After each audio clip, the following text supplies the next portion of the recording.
1分钟前，我收到了一条短信，上面说3小时后将会出现丧尸，倒计时2小时59分。短信不知道是谁发过来的，我攥着手机，朝着门口的人摇了摇头，对不起，今天不营业，我是这家小超市的员工，老板娘已经失联了15天，我不确定我收到的信息是真是假，犹豫着拿出手机看了看余额，3万5，这是我去年打工攒下来准备交学费的钱。我咬了咬牙，还是拨出了一个电话，打给了给超市送货的商家。李哥，我是振兴超市的小怪，能不能麻烦你送汤货过来，越快越好，清单一会发给你。挂了电话，我在超市转了一圈清点库存，米面合起来有50袋，各种口味泡面30箱，香肠卤蛋一整个货架，还有各类零食和饼干。超市里的库存还有不少，如果只是我一个人的话，撑上半年都可以。唯一的问题就是所有人都知道这里是间超市，如果丧尸爆发，丰厚的物资必定会引来麻烦。我思考了一会，翻出斧头和梯子，准备拆了门口的招牌，而李哥的货车就在这时开了过来。咋回事啊，小怪？你们这超市不干了吗？那你还让我送货干啥？我愣在原地，不知道该怎么说。如果说是丧尸要来了，肯定会被当成疯子。我说我们老板要扩建，打算装修一遍囤些货。李哥并没有怀疑，走过来跟我闲聊。你要的那些棒球棍、斧头什么的可真不好找，费了我不少时间。我下的订单将李哥的库存直接清了一半，他心情不错，而我却根本笑不出来。如果那条短信是假的，那我现在的举动简直就是疯了。我让李哥把货搬到了2楼仓库。这栋楼有3层，我平时就住在2楼，3楼空着。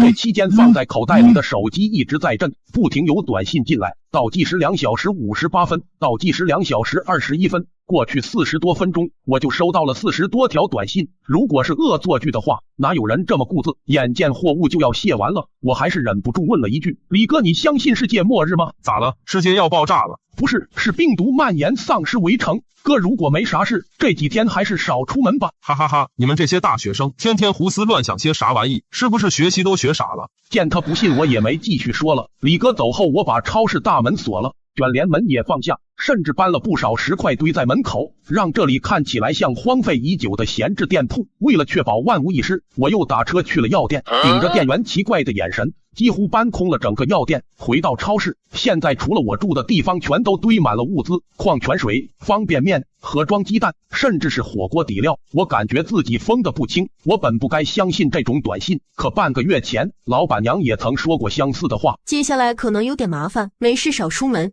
在那之后，他就音信全无。这时手机震动，我掏出来一看，快没电了。我赶紧在超市里翻出数十个全新的充电宝，因为无父无母，倒也不需要担心其他人的安危。倒计时还有20分钟的时候，我打开电视，这时还没有出现半点异常，外面依旧阳光明媚。又过了一会，当钟表指向数字12时，窗外一道惊雷响起，天突然黑了下来。我赶紧趴在窗边打开窗户，却什么都看不见，但街上的声音却很清晰。靠，怎么突然天黑了？怎么回事？是日食吗？看着不像啊！我去，你咬我干什么？街上尖叫声响成一片，有人开启手电筒查看。我也是这时才看清下面的情况，一个女人正把一个男人按在地上拼命撕咬。我捂着嘴赶紧关上了窗户。丧尸真的来了。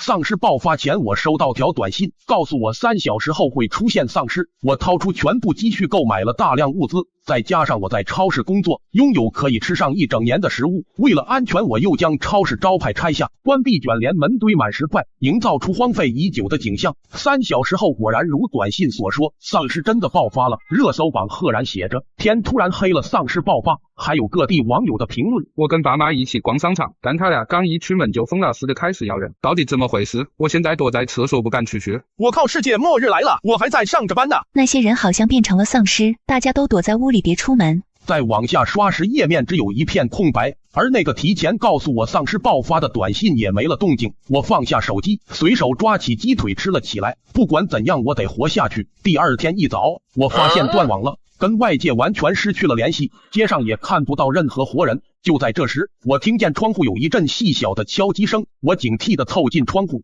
将窗户拉开一条缝，窗外突然出现一张脸，吓了我一跳。站稳才看清是个女孩，2只手抓着窗框，紧紧贴着窗户朝我比着口型。你别怕，我是好人。谁家好人会爬别人窗户啊？本着不想惹麻烦的想法，我把窗户关了回去。等等，求求你救救我吧！下面全是丧尸，我真的没地方去了。而且你不想知道丧尸是从哪里来的吗？我可以告诉你。我愣了愣，他看起来像是认真的，又是从外面过来，说不定真知道点什么。这女孩娇小瘦弱，在外面肯定没有自保能力的，况且我储备的物资不少，支撑2个人存活也绰绰有余。我想了想，把她放了进来。谢谢，要不是你我就死定了。早知道我也来超市工作了，等丧尸病毒结束后，我也去58同城上找份工作。了解后知道了，女孩叫茉莉，就住在超市旁边那栋楼。昨天看我在拆招牌，知道我只有1个人，所以爬着外墙就爬了过来，想找点吃的。他并不知道丧尸是从哪里来的，只是想说服我给他开窗。我真的没地方去了，我爸妈都出国了，家里就我自己，你不要赶我走。你放心，我不赶你走。现在外面这种情况，我让你出去就是送死，我可做不出这种事。简单闲聊后，我将我那间卧室留给了他。我抱着枕头去了1楼打地铺，顺便从窗户盯着街上情况。窗户贴了单向膜，丧尸看不到里面，并且丧尸见不到活人的时候，就靠在墙边一动不动，跟尸体毫无区别。靠近傍晚的时候，一辆军绿色的越野车开了过来，打破了街上的死气。丧尸听见声音，朝着那辆车围了过去。车里下来几个人，人手一把斧头，动作娴熟的开始砍丧尸。围过去的丧尸动作笨拙，几乎没有还手之力。我趴着窗户隐隐感觉不对劲，这些丧尸行动好像变迟缓了。原来你也发现了。昨天还不是这样的，我昨天看见他们为了吃人，能把一辆车门掰开。确实，之前这些丧尸行动还很灵敏，全力抓人的时候，就连穿上切尔西都躲不开。现在怎么成了土豆，想怎么砍就怎么砍？那群人杀完附近的丧尸，就走到对面小卖部开始踹门。里头的人给老子听着，识相的赶紧开门，不然就砸门了，到时候可别想活命。几个小时前，我所在的街道爆发了丧尸病毒，仅只过了几个小时，街上已经看不到任何活人。好在我提前在家里囤了一些物资，还占领了一个小型超市，所有食物加起来足以支撑我活过1年。可就在这时，我看见几个人在踹一家百货的大门。里头的人给老子听着，识相的赶紧开门，不然就砸门了，到时可别想活命。这群人握着斧头，明显是来抢物资的。对面百货的店员我见过，都是一些小年轻。出于恐惧，没想到真把门打开了，我只能眼睁睁看着店员倒在他们脚下。茉莉被吓得连连后退，我赶紧捂着她的嘴，怕她发出声音。末日之下，人可比丧尸可怕太多了。我把卷帘门放了下来，不愿再看到这种场面。可就在放到一半时，外面突然天黑了。前一秒还慢吞吞的丧尸，像是打了鸡血，动作十分敏捷，他们斧头都还来不及挥动，就被丧尸扑倒在地。我忽然明白，丧尸应该怕光，在光照下虽然不会失去行动能力，但反应却会变慢。那些人似乎也发现了这一点，大声喊着开灯，快开灯！奈何丧尸数量太多，又没来得及开灯，都被丧尸撕成了碎块。我离开窗边打算去睡觉，却看见茉莉一脸惊恐的表情，指着百货的2楼。我看过去，发现2楼竟然亮着灯，从身形勉强能看出是个小孩。他打开窗户往外求救，旁边没有家长陪着，显然是走投无路了。他一个人太危险了，能不能救救他？只有一个小孩，吃不了太多东西的，我还可以少吃点。茉莉用力抓着我的胳膊，我问她太阳还有多久升起？还有13个小时。等不了13个小时了，跟我来。我跟茉莉制定了一个计划，现在天黑，丧尸活动能力极强，硬闯过去肯定不行。我在超市找出蓝牙音箱和强光手电筒，丧尸视力不好，对声音却很敏感。我让茉莉顺着窗户爬回自己家，再用音响放歌，把这条街的丧尸都吸引到一个地方。小心点，等天亮你就爬回来。茉莉点点头，她虽然瘦，动作却很灵敏，5秒钟不到就爬了回去。随后歌声从旁边响起，此曲一出，整条街都充斥着开团的氛围。丧尸飞速聚集过去，但他们不会爬楼，只能围着声源打转。接下来该轮到我出场了。我背上事先准备好的包，拿着手电筒和斧头出了门。我不敢停留，锁好门后拼了命的朝对面楼跑去。进了大楼，刚好撞见一个准备去练习篮球的丧尸。虽然丧尸被手电的光影响动作僵硬，但我毕竟是第一次面对丧尸。短暂犹豫后，心一横，挥着斧头砍了过去。丧尸倒在地上，我迅速找到小孩所在的地方，快开门，我是来救你的。话还没说完，他就把门打开了。你的爸爸妈妈呢？屋里就你一个人吗？叔叔受伤了，爸爸妈妈还没有回家，我不知道该怎么办。我捕捉到了他话里的重点，受伤的叔叔，难道是被丧尸咬了吗？小男孩领着我进了卧室，我看见床上躺着一个人，一身军装，左边手臂被缠了起来，还在往外渗着血。兄弟，你是人是丧尸啊？还活着吗？我是对面楼的，看到小孩在阳台，怕出事才过来看看。他察觉我并没有恶意，把小男孩支了出去，然后告诉我，我刚杀的那只丧尸就是小童的爸爸，他上周刚退伍，在58同城上找了份工作，暂时在小童爸爸这里住几天。可天黑那天，街上的人都成了丧尸，只有待在屋里的人才逃过一劫。那你这手臂是？我自己砍的。什么？我一脸震惊，大致能猜出来，他是为了护着小童，结果被咬了，但为了不变成丧尸，自己砍断了胳膊，而现在他还好好的躺在这，说明这个方法奏效了。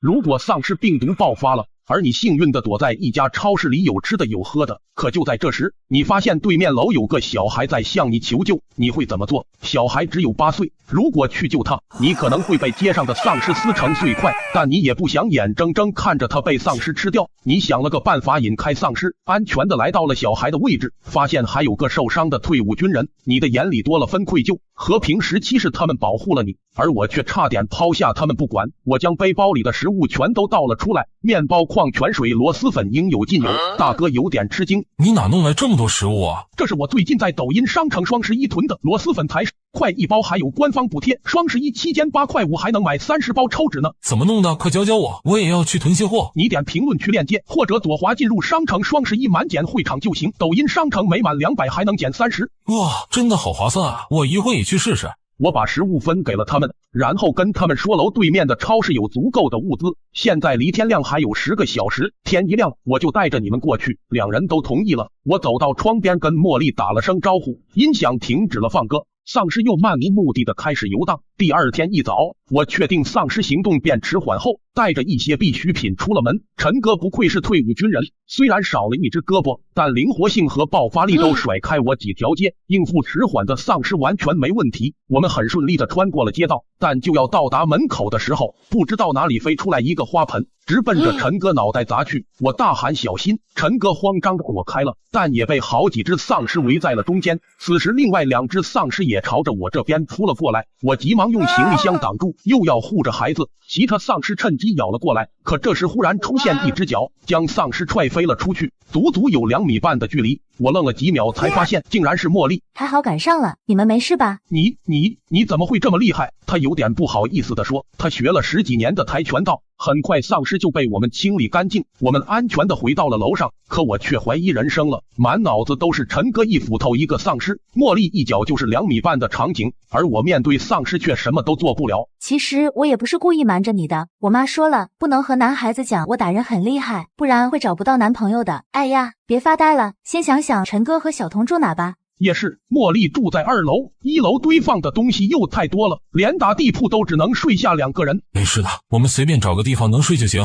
那行，小童还小，要是着凉生病了更麻烦。我忽然想到了3楼，3楼虽然空着，我也有钥匙，但一直是老板娘的私人空间，我也从没上去看过。但现在这种情况，再加上老板娘失联了，我也顾不上这么多了。我一个人来到3楼，这里装修比2楼华丽很多，一个客厅3个房间，其中2个是卧室，剩下1个被密码锁锁着。我犹豫了一下，输入了4位数字1102。门锁居然咔嚓一声开了，密码是老板娘生日。我兴奋地打开了门，可下一秒我却被震惊的差点昏倒。只见这是一个完全封闭的房间，而墙壁上整整齐齐挂着的竟然全是枪。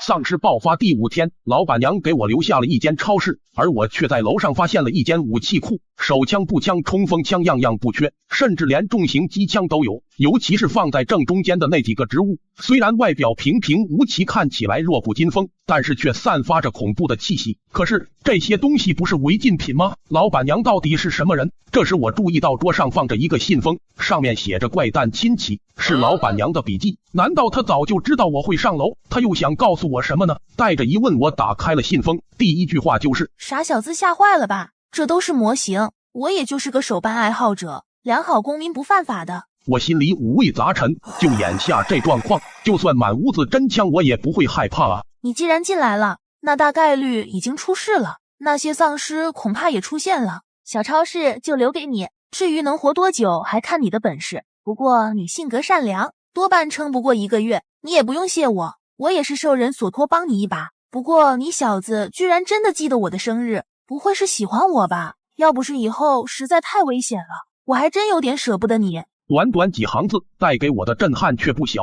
根据信封上的内容，看来老板娘还活着，而且以后还会更加危险。老板娘说是有人请她帮忙照顾我，那个人跟发短信提醒我的是同一个人吗？我把信封收了起来，锁上了房门，暂时不打算把这消息告诉茉莉他们。3楼有2间卧室，正好可以解决陈哥住宿的问题。我把他们叫了上来。3楼的卧室像是特意准备的，床上用品一应俱全，倒是省了不少麻烦。客厅里阳光照了进来，陈哥坐在窗边擦斧头，茉莉在整理衣物，小童追着楼下翻出来的遥控小鸡满地跑，而我在玩着左下角的这款恋爱手游。游戏里有冷艳秘书、黑丝女仆、热情护士、魅力空姐，你喜欢的类型全都有，百款女友等你挑，点击左下角试试吧。末日下这场面竟有几分温馨，但没多久就被陈哥打破了。小乖，刚才在楼下，你看没看到那个花盆是从哪儿来的？对，花盆差点忘了，回来时明明一切顺利，却忽然砸下来一个花盆，差点团灭。会不会是风吹的？不会，没这个可能。先不说当时没风，就算是意外，那花盆的角度也不可能这么准。我只隐约记得花盆是从楼顶掉下来的。突然我恍然大悟，不好，楼顶上有人！大家都被吓了一跳。茉莉，你看好小童，陈哥，你带着斧头跟我去顶楼看看。我们这片楼的房型都差不多，楼顶可以爬上去看风景。而在3楼楼道有个梯子，连着上楼顶的小门。我跟陈哥此时就站在梯子下面，能清晰的听到楼顶传来断断续续的脚步声，以及刻意压低的说话声。陈哥小声的朝我比着手势，有人在撬门。我心情沉重的点点头，我早该想到了，那天囤货动静太大，除了茉莉肯定还有其他人注意到了。那些人明知道我这有食物却不来求救，而是撬门，恐怕是想直接杀人霸占物资。陈哥抬手扶着墙梯尝试着爬上去，我看着陈哥受伤的左手，虽然他是退伍军人，但应对不灵活的丧尸还好，如果对方是同样灵活的人，肯定很难对付，尤其是我们还不知道对方的人数，是否持有武器的前提下。刚说完，陈哥就从梯子上摔了下来。陈哥苦笑的摇了摇头，我把他从地上扶起来。楼顶传来叫骂声，似乎是撬锁的进度不佳。我突然想到了一个计划，陈哥，敌人在明我们在暗，咱们不用爬上去，就在这里等着他们下来，到时候杀他们个措手不及。丧尸爆发前，我囤了一卡车的食物，却没想到被其他人盯上了。他们打算杀了我后霸占物资。我嘴角微微上扬，接着打开一间房门，里面是各式武器，从棒球棍到大砍刀，种类也有不少。陈哥，你拿着这个，这是给你的。那你呢？我随便就行了。选好武器后，我跟陈哥、茉莉3人在3楼埋伏了起来。那些人在楼顶选择撬门进来，而不是正面硬刚，说明心存忌惮，一定会趁着天黑等我们都睡着后再来偷袭。我看了一眼时间，距离天黑还有3个小时，足够用来吃饭了。我搬出一箱食物，美滋滋的大吃了一顿，而楼顶那几人已经饿得前胸贴后背，想来肯定好几天没吃饭了才会来抢物资。然而就在这时，意外发生了，天居然提前黑了，比之前又早了半小时。一到了晚上，街上的丧尸又开始活跃起来。再这样下去，天亮的时间会越来越短，我们生存的压力也会越来越大。现在还不是说这个的时候，注意，楼顶已经开始有动静了。我们3个立马紧张了起来，死死地盯着通往楼顶的梯子，因为实在太过安静了，连呼吸声都很明显。5分钟过去了，楼顶依旧没有人下来。茉莉紧紧地握着手上的远光灯，接着又过了10分钟，我听到咔嚓一声，有人顺着梯子爬了下来。茉莉，快打开手电筒！强光猛地亮起，照得他们睁不开眼。我清晰地看到一共有3个人，其中2个人已经下了楼梯，还有一个在楼顶。他们身材壮硕，平均年龄超过了30岁。等眼睛习惯灯光后，疯了似的扑了过来，手里的菜刀每一下都奔着致命位置砍去。这几个人早就动了杀心。陈哥虽然身手敏捷，但以1敌2明显有点吃力。茉莉把远光灯塞进我手里，也加入了战斗，场面十分混乱，但我还是看得出陈哥和茉莉处于劣势。这时候楼顶上那个也已经下了楼梯，准备加入战斗。我大喊一声，都给我住手！我掏出提前放在口袋里的手枪，把手里的东西都放下，不然我现在就开枪。别开枪，年轻人别冲动，我马上放下武器。大哥别信他，持枪违法的，他拿的肯定不是真枪。被他说中，我心里咯噔了一下，但我清楚这时候拼的就是心态，我越镇定，他们就越没底。你们可以试试，你们只看见我囤物资，但有没有想过原因呢？连丧尸病毒爆发我都都能提前预知，区区一把枪，我怎么可能弄不到？你凭什么杀我们？你错了，我不会杀你，这样太血腥了，我只会打伤4只扔到楼下喂丧尸而已。说完后，我还做事把枪口对准了他的大腿，他瞬间吓白了脸，立马扔了手里的菜刀。大哥，我错了，我不是故意的，我今天都没打算来的，都是他们非要贪你的物资。你到底在胡说什么？我先弄死你个废物！这几人内斗了起来，陈哥和茉莉趁机制服了他们。你是怎么知道丧尸要爆发的？还囤了这么多食物，说出来让我死个明白。短信的是在没有弄清楚原因之前，还是先不说吧。我并不知道丧尸会爆发，之所以囤这么多食物，是因为双11马上要到了，超市需要囤些货。那你这枪呢？是哪来的？我把茉莉带到一旁，偷偷告诉她是模型，因为这几个人心思不正，我们找绳子捆上，把他们扔了出去，自生自灭。解决了这几个人，后面的这几天倒是平静了许多，天亮的时间也从原来的12个小时缩短到了8个小时，但好在8小时后没有再继续缩短了。茉莉坐在窗边晒太阳，但突然她慌张的把我们都叫了过去。你们快过来看！丧尸爆发后，我就一直躲在超市里，手机没有信号，我也不知道外面发生了什么。正当我郁闷时，房子突然震动了起来，我听到大量丧尸的嘶吼声。怪蛋，你们快过来看！怎么了？大惊小怪的，这是怎么回事？我被眼前的景象惊呆了。现在是白天，原本丧尸应该在光照下行动缓慢才对，而现在丧尸却全都聚集在了一起，绕着街道从街头跑到街尾，前面还有一个领头的丧尸。这难道是尸潮吗？领头的那个丧尸好像有点奇怪。我仔细盯着那丧尸观察了一会，发现他根本就不是丧尸，而是个人，浑身穿得破破烂烂，身上抹满了丧尸的内脏，一边跑一边在喊着救命。我们将他救了回来，他也告诉了我们一个非常重要的线索。谢谢你们，要不然我刚刚就死了，太可怕了。离我最近的那大姐缠我身子，直奔我屁股挠啊！要不是我躲得快，差点就被她得手了。你冷静一点，你穿成这样是要去哪里？家里的食物被我吃完了，我听说商业街有个庇护所物资充足，还有人把守，但是想要获得他们的庇护，除非有黄金或者药物交换，不然就得杀掉10个丧尸才能进入。我想利用丧尸内脏掩盖自己的气味，杀掉10个丧尸，但是被发现了。你说的那个庇护所能收容多少人？据说商城的地下仓库特别大，几千人吃1年都吃不完。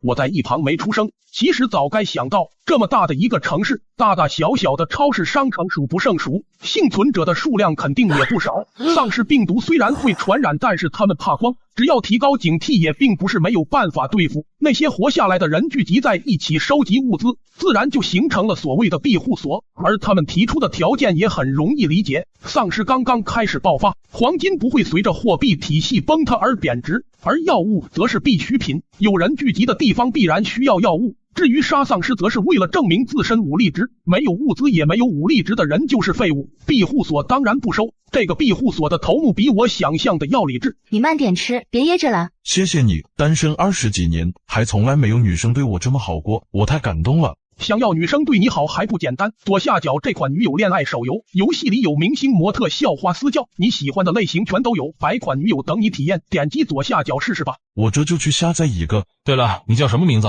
叫我阿杰就行了，也可以叫小胖。你先去洗个澡，身上的味道臭死了。因为没有多余的房间，小胖就跟我住在一起。在他洗完澡后，我问他是从哪听说那个庇护所的存在。乖蛋哥，这是我的秘密，你别跟别人说，其实我是从网上看到的。你胡说什么？现在到处停电，你怎么上网？我没胡说，就拿咱们现在普遍使用的4G 网络来说，就是一种移动通信方式，这里边最重要的就是基站，它负责进行手机信号接收和发送。之所以断电会影响信号，就是因为基站的备用电池耗尽了，而我在丧尸爆发前自己组装了一个小型基站。一系列专业词汇听得我有点反应不过来，刚开始还觉得他留在超市会是个累赘，但现在来看，他的专业知识以后会用得上。所以你的手机现在还能上网吗？可以，但是其他人没有信号，充其量只能浏览之前的消息，没办法跟其他人联络。太好了，让我看看。他背对着我从裤裆里掏出了手机和基站。你为什么要把基站放在裤裆里？乖蛋哥，不要在意这些细节。我接过手机，发现左上角有个小小的2级标识，点进同城广场，果然看到了几条在断网之前发出来的消息，大多都在追问发生了什么情况，只有其中一条引起了我的注意。几分钟前，我在手机上发现一条奇怪的帖子，上面写着丧尸爆发了，我在商场搭建了庇护所，仓库物资充足，有人专门清理丧尸，请各位群众自行前往。不少人在追问庇护所在哪里，吃的东西够不够，但发帖人却没有再回复。我因为收到了陌生号码发来的短信，确认丧尸真的会爆发，拿全部积蓄在超市囤了大量物资，勉强苟活了下来，并没有把这条帖子放在心上。直到10天后，发帖人回复了大家，说避难所已经联系国家，救援很快就到，想要前往基地避难的人速来。有国家救援，那咱们是不是都可以得救了？我没说话，反而觉得没那么简单。我们所在的区域占地面积虽然不大，但临近大学城，人口密集，丧尸数量也不会少。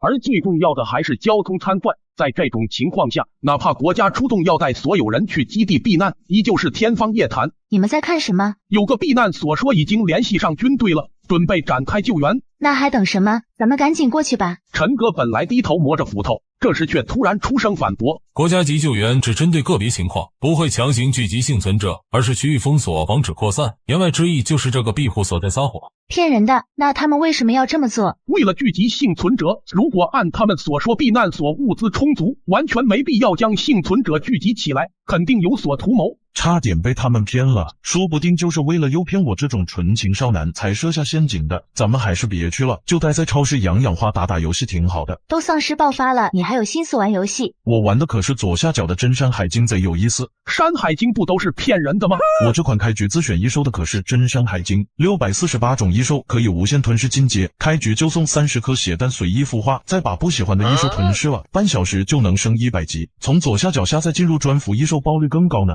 听起来还不错，一会我也玩。不过我总感觉这个避难所不简单，不仅有网络，还想聚集幸存者。最重要的是发帖时间是1个半月之前，丧尸病毒爆发的第3天，在大多数人都还在忙着惊慌失措的时候，他却建立了避难所。要么他天生理智适应能力极强，要么就是跟我一样提前收到了丧尸爆发的通知。我打算去那个避难所看看情况，你们谁要一起去？这个避难所不是图谋不轨吗？为什么还要去？我有点东西想确认一下，如果你们怕危险，也可以留在这等我回来。超市物资充足，比起庇护所安全得多，我没理由让所有人都陪我一起冒险。我跟你一起去，那个庇护所是有点不对劲。我跟叔叔一起去找爸爸妈妈。我也一起去。去那里会很危险，你一个女孩子还是留在超市更好。那怎么行？你才跟陈哥练习了2天半，篮球都打不好，还想打丧尸？真出了事，陈哥得护着小童，我不在旁边，谁来救你？那我呢？我也打不过丧尸，小姐姐你是不是也得保护下我呀？你吃那么多有什么用？丧尸都打不过，还好意思说？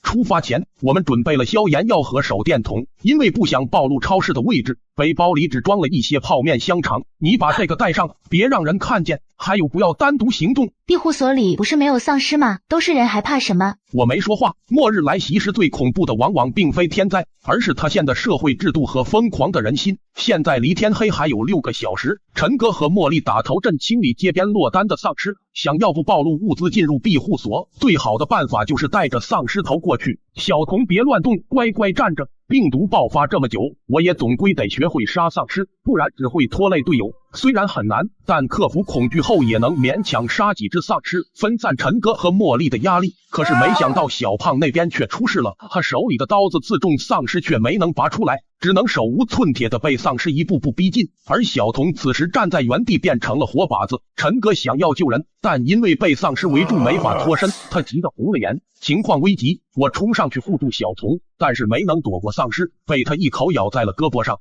如果3小时后会爆发丧尸病毒，你会做什么？上集说到，我在超市躲了1个月的丧尸，终于准备前往庇护所，结果路上被丧尸包围，手臂被狠狠地咬了一口，队友赶紧过来杀死了丧尸。茉莉伤心地擦着眼泪，以为我没救了。陈哥举起斧头就要砍断被咬的那只手，我立马拦住他，掀开手上的衣袖，不用担心，还好我带了快表，丧尸刚好咬在表上，我捡回1条小命，可还来不及庆祝。附近的丧尸又围了过来。陈哥让我们几个先走，去找个安全的地方，丧尸留给他来上，一会再来找我们会合。我没有反驳，这里离避难所太远了，如果天黑之前到不了，处境会更加危险。我制造动静引走了一部分丧尸，减轻了陈哥的压力。一边走我一边留意街道两边。突然我有了主意，2点钟方向是车库，卷帘门放下一大半，丧尸关节无法弯曲进不去，我们迅速躲了进来，将卷帘门完全放下。丧尸在外面鬼哭狼嚎，但好在我们暂时是安全的。我从背包里拿出一瓶水，几个人分着喝了。接着我起身观察车库的环境，这个车库不小，靠里停着一辆崭新的小轿车，或许买回来还没开几次，丧尸就爆发了。墙边还有一些置物架，放着各种工具以及汽油。末日里汽油可是抢手货，一罐汽油就能换一个校花。茉莉在一旁翻找着，突然大叫一声，我走过去发现地上躺着一具尸体，看样子是饿死的。为了防止他变丧尸，我用螺丝刀刺穿了他的大脑，接着在他的口袋里居然翻出了车钥匙，还有一部手机。我把手机给了小胖，毕竟只有他有网络。我们坐在地上短暂休息。小胖说，如果丧尸能够吞噬进化，我们该怎么办啊？我们会不会也进化出超能力？我让他别瞎想，这又不是小说。想要吞噬进化，去玩左下角的蚁族崛起，里面有300种昆虫可自由进化，上线还送100颗虫卵随意孵化，把不想要的吞噬了还能进化成5星以后，点左下角下载能解锁全部兵种，去试试吧。现实中就不要想了。丧尸听觉灵敏，听到我们在讲话，又开始哐哐的撞门，这样一直下去会吸引更多的丧尸。陈哥恐怕没法跟我们会合。我看着一旁的车，突然有了一个妙计，虽然不知道能不能生效，但总得试试。我将汽车启动，然后小心翼翼的把车开了出来，刚好横着停在车库门口，跟我预料的差不多，正好把门堵得严严实实。茉莉好奇的问我要干什么，车横着放也开不出去啊。我说一会就知道了。接着我在货架上找了几根铁丝，把斧头往扫把上缠，一切准备就绪后，我让小胖把卷帘门打开。他虽然不知道要干嘛，但还是照做了。开到一半时，我让他停了下来，果然跟我想的一样，丧尸头被卷帘门顶住，下半身又被车挡着，根本没办法进来。我拿着改装加长后的斧头直接对着丧尸脖子一顿收割，我哈哈大笑，小胖和茉莉人都看呆了。我去，乖蛋哥，你这是卡巴哥啊，拿丧尸当小怪打。小胖看着手痒，跃跃欲试的把斧头接了过去，一斧头横出去，倒下一片，丧尸玩得不亦乐乎。茉莉担心的走过来问我，这应该也撑不了多久吧？他的担心是对的，小轿车本来就低，丧尸尸体又倒在地上，随着尸体越来越多垫高之后，丧尸脖子的位置也跟着升高了。如果再把卷帘门往上推，丧尸可能就会爬进来。现在离天黑还有2个小时，陈哥还没有过来，不能再等了。我们把卷帘门放下来，开始商量对策。天黑之后，丧尸的战斗力翻倍提升，所以绝对不能待在外面。我刚才看过地图了，庇护所就在附近。我们现在有车，开车过去半个小时绰绰有余。我刚才在门口做了个记号，陈哥应该能看到。我们是在这等他过来吗？不等，我们直接去接他。现在车库外面全是丧尸，陈哥就算到了也进不来。在车库里翻一下，把有用的都带上，半小时后去接陈哥。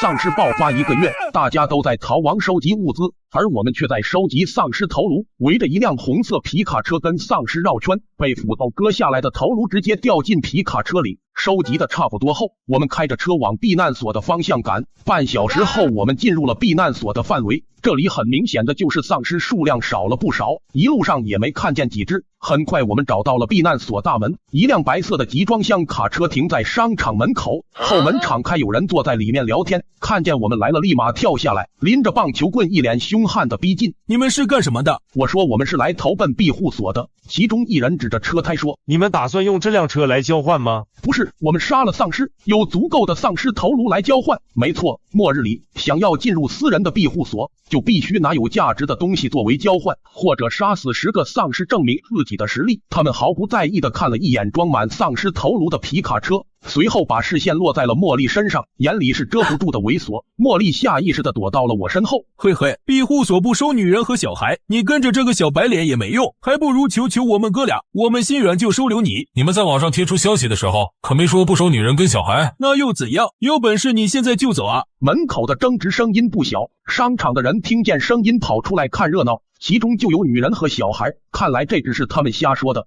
果然没猜错，这个庇护所的存在可没有看上去那么善良。不过在没有弄清楚避难所的情况前，还是不应该得罪他们。我强撑着笑脸说，他们2个需要上缴的物资或者丧尸头我们会负责的，还请大哥好心放我们进去吧。男人扫兴的退回了集装箱，转头跟另一个人说，大头，你带他们去见老师。这名叫大头的在前面带路，路上还不忘吹嘘几句。你们来这避难算是找对地方了，庇护所里有水有电，只要你有足够多的扑克牌，别说不愁吃穿，就是给你台电视看球赛也不是问题啊。可惜我的那台电视早坏掉了。你说的扑克牌是什么意思？嘿嘿，你们以后会知道的。好嘞，麻烦大哥带路了。对了，电视坏了别着急，找维修上58同城服务超多，修好了我们也能一起看看球赛。呵呵，你小子还挺会来事。那是58同城选择超多，这2个人负责看门，定然没有多少话语权。他们口中所说的老师才是大人物，可是为什么要叫老师呢？难道庇护所的管理者是个老师吗？几分钟后，我们来到了庇护所内部，看到这里的场景，我愣住了。他们将商场原本的服装店、饭店，甚至奶茶店全都换了摆设，改造成了一个个房间，里面放着床，有些还挂上了门帘。房间里有男有女，都好奇地看着我们几个。更加不对劲的就是，商场里的自动扶梯居然还在运行。怎么回事？都停电这么久了，这电梯怎么还能用？不光是电梯，灯还有各种电器都是有电的。这里的场景根本不像是避难，反而更像是安家过日子。跟着电梯上楼，我发现这里一共有8层，每层的情况都差不多，只有第7层不一样。除了一家家具店，其他地方都被木板挡住了。大头把我们带到了家具店门口，跟我们说，老师应该还在休息，你们就在这等。我们等了差不多20分钟，门打开了，里面却出来一个女人，身材高挑，一身红裙，脸上带着精致的妆容，跟眼下满是丧尸的氛围格格不入。她随意的扫了我们几个一眼，冷淡的说，进来吧，老师在等你们。今天是丧尸爆发的第45天，我躲进了一家庇护所，没想到这里的物资食物需要杀丧尸来交换，一个丧尸头可以换1张扑克牌，而1箱泡面就要20张扑克，1箱矿泉水20张，1袋香肠5张。老板，你这香肠保熟吗？你是故意找茬是不是？我看着手里的64张扑克牌，这是我来庇护所之前用1车的丧尸头换的。目前自己背包里还有一些鸡腿面包，应该能撑一段时间，但是还没有地方居住。我看了一眼价目表，租一间服装店居然要40张牌，这意味着得杀40个丧尸，但比起食物确实算不上贵。你们买不买？不买走开。靓仔能便宜一点吗？你这卖的也太贵了，丧尸哪有这么好杀？你们买不起是你们没本事杀丧尸。去，别在这烦我，制定这价格的不是我，而是庇护所的管理者。庇护所的管理者我见过，是一个穿着唐装的男人，每张扑克牌上面都有他的专属印章，相当于庇护所的货币。大家都需要杀丧尸来换取物资，不然会被赶出去。我手上有足够的牌，我用40张牌租了下来，又换了半箱泡面、半箱矿泉水。租下来的服装店在3楼，货架上的衣服和模特都还在。末日来袭时，这些东西根本没人要。我们进入后立马锁上门并拉上了窗帘。简单收拾后，我们将房间分成了2个区域，茉莉是女生单独住一边，小胖在屋里翻出来一个热水壶，刚好可以拿来烧热水，解决了睡觉的问题。刚兑换的泡面和水也送到了门口，还贴心的给我们送了几副碗筷。累了一天了，我们坐在桌前吃着泡面面包。没想到杀丧尸可以换物资，早知道把车库那边割下来的丧尸头都带上了。有钱难买早知道，况且来之前倒也不知道庇护所的情况。我们人多，1箱泡面也吃不了多久，还是得想办法出去杀丧尸。杀丧尸哪有这么简单？我们开车来的路上，越靠近庇护所，丧尸越少，很明显都被庇护所里的人杀了，拿来换物资。在这种情况下，想再杀丧尸就得去更远的地方，但天亮时间有限，如果天黑之前赶不回来，处境会非常危险。而且我们也不是真的需要庇护，摸清楚庇护所的情况，我们就回超市去。大家点头答应。可就在这时候，忽然有人敲门，陈哥警惕的探头查看。陈哥是谁呀？刚才没见过，是个男的，戴眼镜，身高在1.75米左右。你好，我就住在你们隔壁，看你们刚住进来打个招呼。见他没有恶意，我们打开了门。男人微笑着递过来一瓶老干爹，他说丧尸爆发前他家是开杂货铺的，庇护所里有个规定，自己出去找到的物资得上交1半给庇护所，自己可以留一半下来。虽然末世前老干爹随处可见，但现在这状况一瓶老干爹的价值可不便宜，他肯定有别的目的。我直接开门见山问他有什么事直说。我听说你们有车，能不能？原来是想借车，对不住了，现在油确实不好找，所以车不外借。我建议你去58同城买一辆或者租一辆。说完就准备关门，男人急了伸手挡住。不是，我不借车，只是想跟你们结盟一起找物资。我知道有个小超市，位置隐蔽，还没有被人发现，但有点远，得开车才能把东西带回来。我给你们带路，东西分给我一点就行。看他不像骗人，我们把他叫了进来。你说的那个超市在哪？既然位置偏僻，那你是怎么找到的？乖蛋哥，你看他身材瘦弱，一看就不擅长打架，更不会去远处杀丧尸，更没有理由能发现一个偏僻的小超市。小胖说的确实有道理，为了安全，我们还是问了一些问题。他说那家超市就在他们小区，因为无照经营，所以没有挂招牌，就藏在住户楼里，基本上都是小区住户购买，知道的人少。其他疑问他都真诚的一一解答了，我也消除了怀疑。最终我和陈哥决定跟他走一趟。今天是丧尸爆发的第46天，食物只剩下半箱泡面、半箱矿泉水以及几个快过期的面包。幸运的是，我们发现了一家隐蔽的超市，藏在小区里，还没有被人发现。我们准备第二天跟着避难所的李东把食物运回来。简单准备后就早早睡下了。第二天一早，我被陈哥叫醒，门口李东和他的妻子已经早早在等候。第一次见到李东的妻子，看着年纪不大，26岁左右，五官并非令人惊艳，但胜在气质娴静温柔，手里端着2份餐盒，米饭小菜一应俱全。你们起的也太早了吧？怕你们来不及吃饭，我们提前准备好了，路途遥远，如果不嫌弃的话，对付几口吧。我接过餐盒，发现还热着。李东夫妻住在隔壁的小吃店里，想来肯定是有厨具做饭。谢谢嫂子，谢谢李哥。不碍事，我家这口子胆小，今天还得多麻烦二位把他给安全的带回来。一定，那我们2个收拾收拾，半小时之后出发。哟，姓李的，这小白脸就是你找的靠山吗？快别折腾了，还不如跪下来叫我一声大哥，我帮你照顾老婆。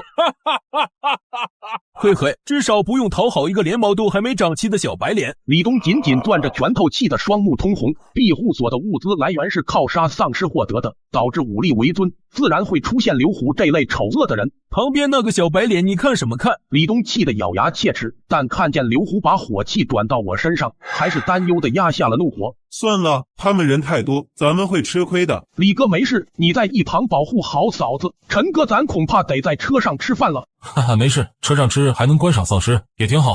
对面的那个，我真想众筹送你一面镜子，不然你看不到自己那张脸，却能到处恶心人，实在是太不公平了。我看你是活腻了。刘虎气炸了，挥着拳头就冲了过来，但还没看清我的动作，就被匕首抵住了脖子。他的小弟想来帮忙，却被李哥一骨头拦住了。之前闲的没事，就跟陈哥学了2天半的擒拿，也明白了真正的战斗讲究的是干净利落，一招制敌。这肌肉男看似强壮，但行动莽撞，一看就不懂招式，只是在健身房里练出了一身蛮力。果然，当他喉咙上抵着一把刀的时候，肌肉男立马吓傻了，浑身发抖。庇护所里不许伤人，你要是真杀了我，老师会把你赶出去的。哦，是吗？我只是被赶出去，而你丢的是命，你要试试看吗？我轻轻用力，在他脖子上划出一道血痕。别，大哥，我错了，饶了我吧。你做错了事，我也不跟你计较，但至少得给人家道个歉吧。是，您说的是，对不起，以前是我鬼迷心窍冲撞了嫂子，是我有眼不识泰山，我给你道歉。其实也不至于，你快起来吧。解决了刘虎等人，我嘱咐小胖看好茉莉和小童，李东妻子也暂时待在我们这里。然后我和陈哥一人背了个双肩包，拿着一把武器和干粮出了门。我开车，李东坐在副驾驶指路，陈哥在后排吃饭。路上丧尸渐渐增多，2个小时后，我们来到了藏有超市的怪诞小区。丧尸爆发不过才1个半月，这里就已经荒废，地上随处可见的残肢断臂和腐烂的躯体，拦路杆被直接撞断丢在路边，丧尸无目的的游走。显眼的超市也早已经被扫荡完了，所幸这间隐蔽的超市没有挂任何招牌，从外面看就是一间普通的房间，但撬开门后却别有洞天。超市整洁，东西摆在货架上井井有条，还有一间仓库，里面几乎装满了货物，这些物资足够我们吃上几个月了。丧尸爆发后，我们找到了一间隐藏的超市，老板早已经变成了丧尸。为了避免其他人也找到这里，我们一箱一箱的把物资全都搬上车，准备运回庇护所。但很快车就装满了，我灵机一动，翻出几张床单铺在地上，将食物通通放在上面，做成一个接一个的大包裹，再拆了货架，只留下最底下有滑轮的一层，接着用绳子系在车后的横杠上，最后把打包好的物资放上去，就这样直接拖回庇护所。超市的物资几乎全被我们拿上了，有米面、香肠、罐头，还有一些调味品。我虽然不抽烟，但还是把打火机和香烟带上了，这些可是很好的交换筹码。李东好奇地问我为什么不多跑几趟，非要一次性拿清。我告诉他，我们只有一次拿物资的机会，因为方圆几百里但凡显眼的超市都被搜刮了一遍，我们能拿到这批物资最大的仰仗就是位置隐蔽，一旦我们拿了一次物资回去，立马就会有人跟踪我们，想要分一杯羹。李东恍然大悟，物资很多，我们回去时速度慢了不少，但好在安全无恙的回到了庇护所。守门的两人见到我们一车的物资，甚至连车顶都捆了一大包，震惊的目瞪口呆，就差流口水了。因为东西太多，庇护所里的人都跑来围观，我们三个在一旁等着庇护所的人清点物资。很快，大头领着一群人急匆匆地赶了过来，中间穿唐装的就是庇护所的管理者。老师，就是他们，这些物资都是他们带回来的。从庇护所建立以来，你们还是第一个一次性带回这么多物资的小队，而且我记得你们两位是昨天才加入庇护所的吧？今天就带回了物资，这样的情况更少见。我礼貌地笑了笑，想看他葫芦里卖的什么药。李某惜才，诚邀二位加入庇护所的搜寻小队，一天的工资有200张扑克牌，两位应该不会拒绝的吧？搜寻队是庇护所里最高级别的小队，有老师专门挑选最有能力的人加入，负责搜寻物资。小队里有退伍军人、武术教练，据说还有黑帮。当然不光是只有武力高的人才能加入，那些造出发电机为庇护所发电的教授、智者也包括在内。虽然表面上叫搜寻小队，但他把智力、武力最高水平的人都约束了起来，为自己所用，分明就是他用来统治的私人军队。找物资李东也有份，但这人看都不看李东一眼，很明显是冲着我跟陈哥来的。他到底有什么目的？见我没有回应，他倒也没有催促，只不过他身后的壮汉全都向着我们一步步靠近，压迫感倍增。陈哥伸手想要拿斧头，被我拦住了。现在打起来根本没有胜算，我只能暂时答应他。早就听说搜救队的待遇让人眼红，一直想加入，只是没人引荐。现在老师有意邀请，我们当然不会拒绝。那就好，那就好。他一走，围观的人群也散了不少，只有一直跟在老师身旁的红衣女人还在，眼睛上下打量着我跟陈哥，意味不明。陈哥，你说他该不会是看上我了吧？我们带回来的物资太多，就算上交了一半给庇护所，剩下的数量也足够我们吃上几个月。李东说他只拿1/4就够了，但我还是分了一半给他。回到服装店，几个人开心的归置物资。突然刘虎有事找到我跟陈哥，老师让我来通知你们，明天搜寻队出任务去找物资，12个小时之后去会议室开会。难道你也是搜寻队的？那当然了，我可是金牌教练，卧推350，一般情况下没人打得过我。上次是小哥你太厉害了，我一时没有察觉，所以才话我带到了，就不耽误小哥休息了。刘虎的声音不小，屋里的茉莉等人也能听见。听说这附近的物资能找的都找回来了，明天肯定要去更远的地方，如果白天回不来就危险了。没事，先吃饭吧，反正还有12个小时才开会，如果到时候发现状况不对，咱们就开溜离开这里回超市去。12个小时很快就过去了，我跟陈哥拿上武器来到会议室集合。这里没开灯，大厅聚了40-50人，墙上挂了面投屏，能清楚的看到投屏上是一张地图。而当我们得知今天的任务后，我跟陈哥当场惊呆了。这是丧尸爆发的第47天，避难所里10几个人聚在一起商讨着什么。领头的人指着地图上的一处地方说道：据情报，这是一间拥有大量物资的仓库，仓库里约有50人，其中老人和小孩占大多数，成年男子不足20人，依靠我们的兵力绰绰有余。我跟陈哥对视了一眼，没想到接的第一个任务居然是要抢夺别人的物资。不过想想也是，在末日爆发的几天里，附近的物资早就被大家抢完了，想要存活下去只能抢其他人的物资，只是不知道会怎么处理仓库的那些老人和孩子。陈哥压低声音询问一旁的人：你们抢了物资，那原来物资点的人怎么办？当然是杀了，一群没本事的懦夫连物资都守不住，难道还带回来供着吗？那人说的漫不经心，满是对人命的轻视。陈哥两眼怒火，但估计眼下状况只能恶狠狠地盯着他。看什么看，等会把你眼睛挖出来。他特意提高音量威胁陈哥，不少人都看了过来。正在开会的老师也注意到了动静，询问怎么回事。老师，新来的正义使者想替天行道，恐怕要给那些死的老头老太太报仇。老师见状朝我俩走来，眼神冰冷，却并没有指责，而是笑着说道：二位恐怕有些误会。误会什么？你们没有杀人抢物资吗？你们两个的正义感我也十分敬佩，但你们可有想过，眼下这次丧尸爆发其实并非偶然，物竞天择优胜劣势本来就是自然进展的一项过程，丧尸出现就是一次筛选，那些身体健壮武力有优势的就是胜利者。两位能在丧尸爆发中存活下来，自然也是聪明人，我想你们能懂我的意思吧。虽然他搬出进化论强行解释，但我也清楚目前的状况不适合撕破脸皮。我说既然这样，那个仓库里的人能活到现在，自然也有其过人之处。如果向庇护所寻求庇护的话，您也不会不接收吧？他虽然很不情愿，但当着众人的面，他依旧挂着伪善的面具。那是自然，不过接收他们可以，但住处却不能免费提供。庇护所里大家都是用物资和劳动来换取食物住处，他们也不例外。答应了接收却不提供住处，这样一来，那些人没有物资和住处跟换了个地方等死又有什么区别？好一个偷换概念！但我们已经逼他留下了几十条人命，若再提出反对，恐怕自身都难保。我拦下了不满的陈哥，最终跟随搜寻队向着那个仓库进发。庇护所派了2辆集装箱卡车，每车都有20人，而老师并没有一同前往。开了1个半小时后，我们到达了仓库。陈哥递过来一根棒球棍，说是出发前的道具，人手一根。仓库周围一点声音都没有，门前整洁的地面表明这里确实有人居住。附近丧尸嗅到活人气味，纷纷围了过来，但还没等我和陈哥动手，其他人早就挥出几棍清理了丧尸。卷帘门从里面锁住，想暴力打开并不容易。其中一人带头走进仓库，用力拍打着卷帘门。里面的人听着，我倒数10个数，再不开门后果自负。然而10个数数完，门依旧没开。他愤怒地骂了几声，举起棒球棍开始砸门。都给我砸！我就不信今天砸不开这个破门。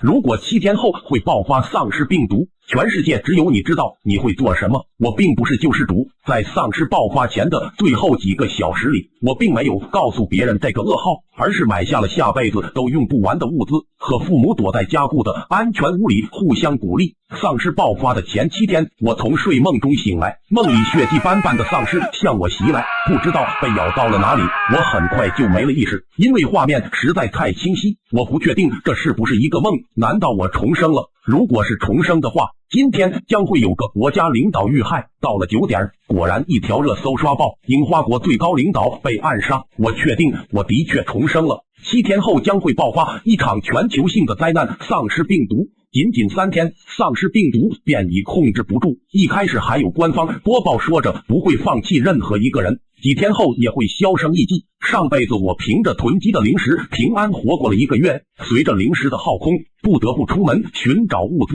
还没走出小区便被丧尸扑倒在地。上辈子信号断得太快，最让我放不下的就是到死也不知道父母安不安全。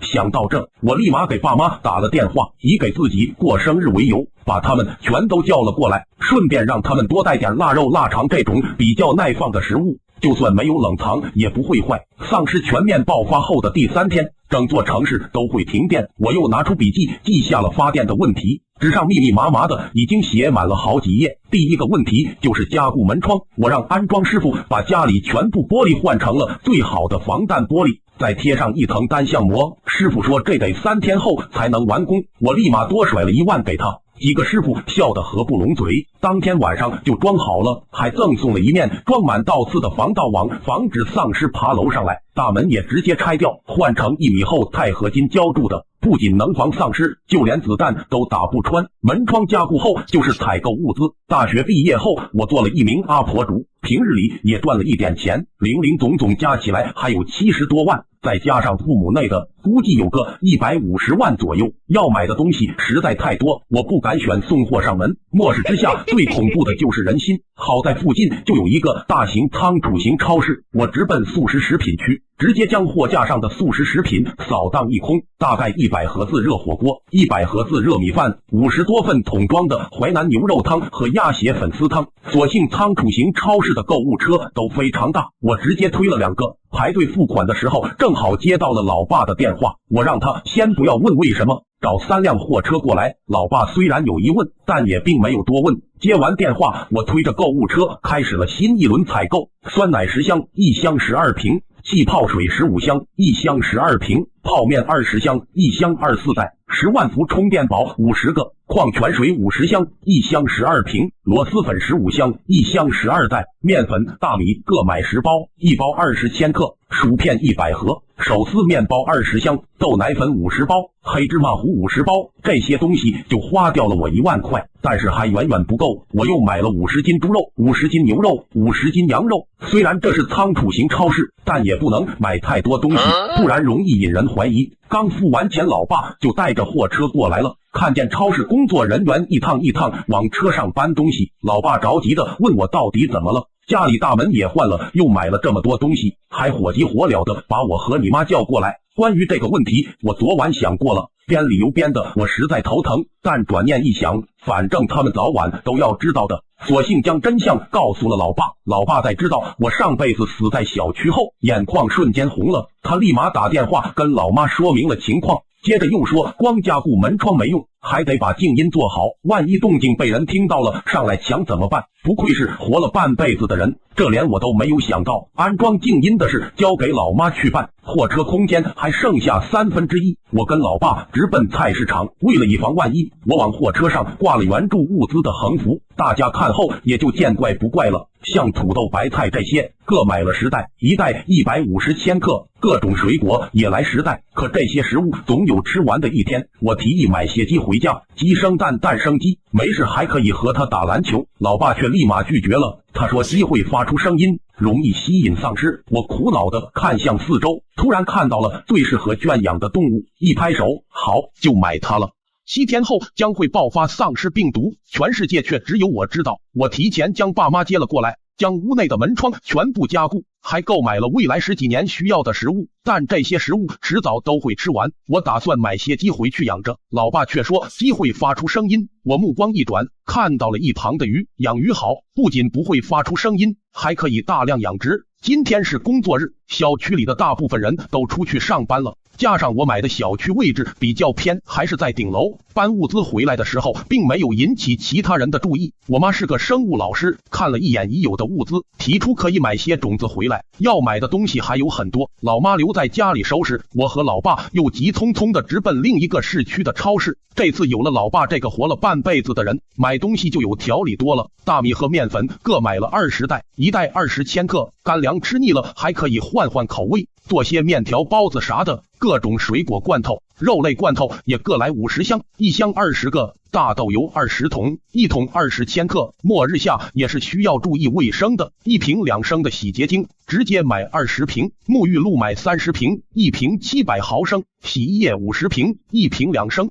像卫生纸这种必需品，直接将货架买空。我看了眼卫生纸的数量，估计用个50年没有问题了。因为我妈有轻微洁癖，所以又买了50支牙刷、50支牙膏、20块肥皂、50瓶洗发水。好在这边的超市离家比较远，大家都不认识我，索性放开了采购。一想到丧尸爆发后的不久就会停电，天然气也没了，我连忙让我爸买了5块太阳能电板。老爸是个退休物理老师，安装和维修自然难不倒他。天然气如果没了，家里的锅自然也用不了。我又急匆匆的入手了5个空气炸锅、5个用来炒菜的锅、5个电饭煲和2个吃火锅的电磁炉。结账的时候，为了不让人怀疑，我和老爸一唱一和。收银员知道我们是买来捐给慈善机构的后，眼睛笑得都要眯起来了，让工作人员把东西搬上货车。我和老爸又直奔商场，还是老妈提醒的到位，这丧尸都能爆发，谁知道天气会不会反常呢？说不定就会遇到什么极端天气。于是每人又将夏季和冬季要穿的衣服各备了50套，床上4件套，买它个20套，一次性内裤直接囤个500条。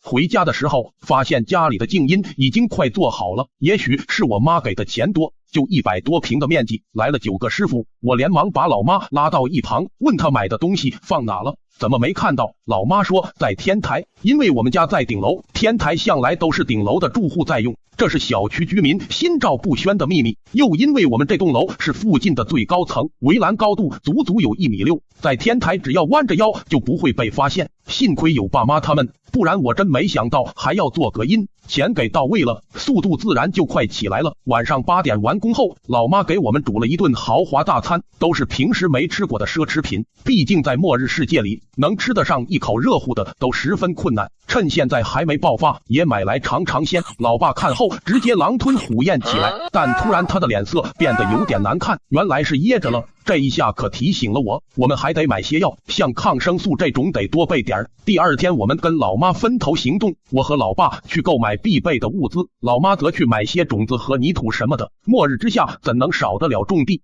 ？6天后会爆发丧尸病毒，只有我知道，可我并没有将这个消息公布出去，而是在顶楼安装了太阳能电板，养殖了可长期食用的鱼，种植了一些弱不禁风的植物。因为购买的食物总有过期的一天，我和老爸又跑去商场购买了几个大型冰柜，好在电梯空间足够大，刚好可以侧着放进去。回去的路上又跑去药店买些不占空间的药，什么维生素、高血压药等等，多加少量购买。老妈带回来一些种子，包括白菜、小青菜、土豆、西红柿、黄瓜这些好养活的蔬果。一个上午的时间就这样过去了，手中的3家超市购物券都用完了。我也不知道居然积累了这么多购物券。倒计时第5天，今天的任务就轻松多了。目前为止家里就缺水了，水这东西是必需品，但是大量购买会占用很多空间。退休老师的老爸提议，干脆在顶楼修建一座蓄水池，就放在蔬菜的旁边，边上再安装一台净水装置，这样就能将雨水过滤成干净的水源，还能给植物浇水。甚至为了以防万一，我们开着货车又去买了50桶水，1桶19升。哦对了，还得买些防身工具，大型杀伤性武器我是没办法弄到，只能去买了几把菜刀，几把防身的小刀，还有农耕用的叉子。这东西可比菜刀好用多了。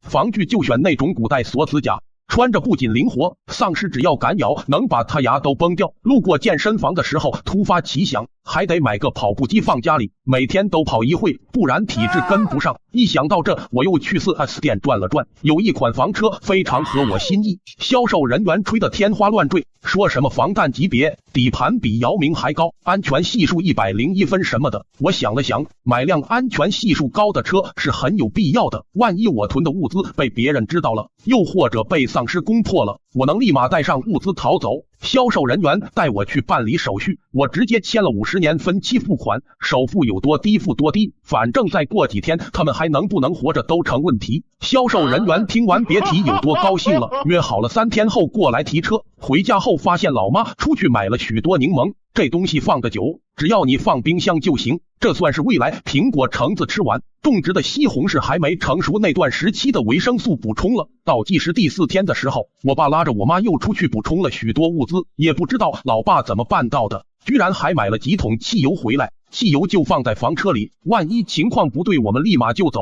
这几天里，我除了囤物资，还尽可能的有时间就开直播，提醒大家囤点物资。我虽然不是救世主，但也不想看着大家白白送死。原谅我多的没说，我只是想和我的家人好好的活下去。爷爷奶奶、外公外婆去世的早，爸妈也没有别的兄弟姐妹，这倒是不用操心。而那些玩的比较好的同事，我妈也已经暗示过他们了，用的是老一套的说辞，什么疫情又严重了，有备无患吗？倒计时第2天，我把房车从 4S 店里开了回来，老爸去天台继续搭建旱厕，就是农村很常见的那种，两边搭块木板，中间直接掏空，也不做什么化粪池了，将旱厕延伸到阳台外面，奥利给直接从顶楼落下去，运气好还能砸死几只丧尸。目前家里总共有200桶饮用水，除了矿泉水、饮料什么的，还有几个净水装置，水的问题是不用担心了。难就难在食物和物资的堆放，目前家里除了睡觉的地方根本没有空间落脚，于是我特意打听了一下，将我们这一层没有卖出去的房子全都租了下来，改造成仓库，专门用来放物资。倒计时还有1天的时候，网上宛如上辈子一样，沿海地区出现了什么恶性伤人事件，一家人相互对视一眼后，我爸拿出5金店买的大锁，将我们这层楼往下的3层楼道都锁了起来。经过这几天的观察，这几层是没住人的，老爸老妈我相信我们一定可以活下去的。